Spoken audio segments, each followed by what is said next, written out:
Good evening and welcome back to You Can Make It, a survivor's guide to living with lupus. I'm Linda Washington. First, I would like to apologize. We've been gone for a while. It's been about a month since we did our last segment, and that's because I've been having surgery. You all dealing with lupus out there know that at any point in time, we can have an episode or something can go wrong with another organ dealing with systemic lupus. I shared with you on August that I was having an thyroidectomy and parathyroidectomy, excuse me. That's when they were removing the parathyroid and the thyroid. Well, in to make a long story short, when I went to get the ultrasound for the parathyroid, they discovered a mass behind my thyroid. We did a biopsy, found there was some cancer cells involved. Therefore, they removed the thyroid and parathyroid, three glands of the parathyroid. Once they removed the thyroid and dissected it, they found three tumors involved. Two were benign and one was malignant. Because of that, and the fact that I'm trying to get another transplant, kidney transplant, they decided to remove all of the nodes on the other side of my neck so that the neck would be completely empty because those cells could spread. And in doing some the biopsies and some other things, they found that there were some cells and thyroglobulin on the opposite side of my neck where there shouldn't have been any. So they thought they were going to remove between 6 and 20 nodes. Guys, I had 46 nodes in my throat, and 8 of them had cancer.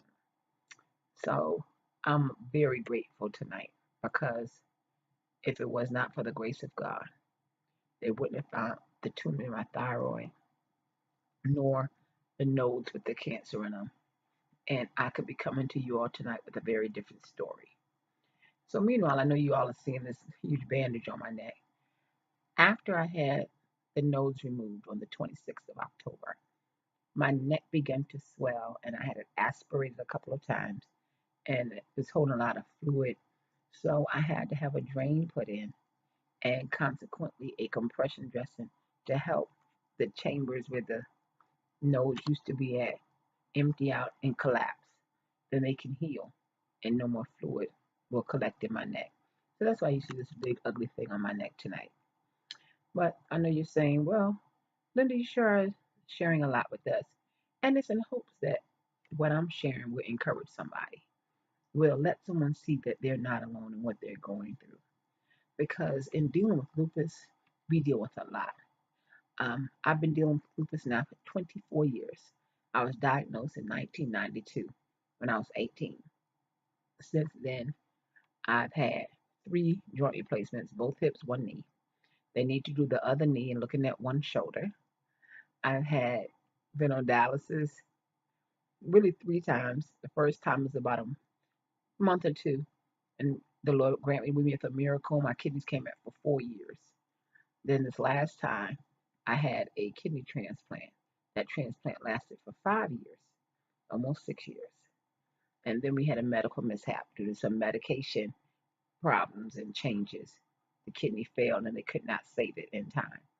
So now I'm on dialysis once again and waiting to get another kidney.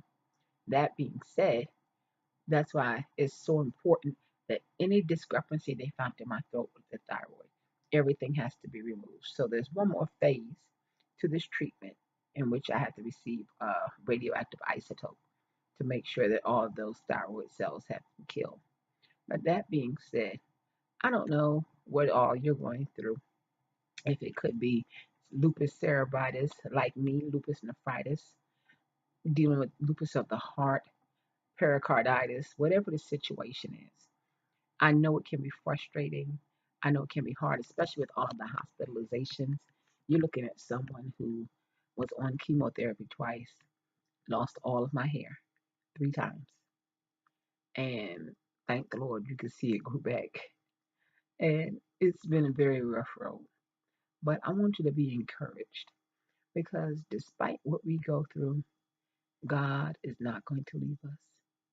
And despite how hard it is, He will not put more on us than we can bear. I want you to be encouraged because whatever you're going through, There's someone out there who is there for you. I'm willing to listen. Over the past 24 years, you're going to find out through all the segments that I share with you, I've experienced some things that will make you say, how? All I can tell you is, but God, because they walked away, told my parents my heart was going to beat itself, could beat itself to death because everything was failing. You're talking about I was on a ventilator for this time last year. I was off the ventilator, but during the spring of 2015, I was on the ventilator for 3 weeks, and God raised me up, and now I'm here sharing various parts of my story with you.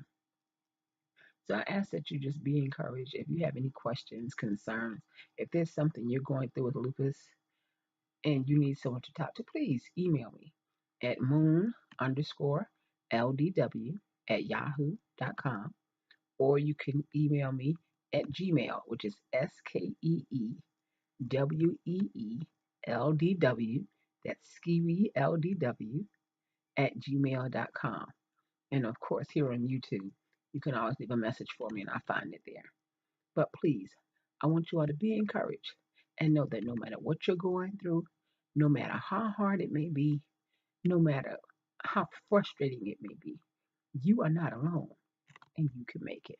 God bless you until next time.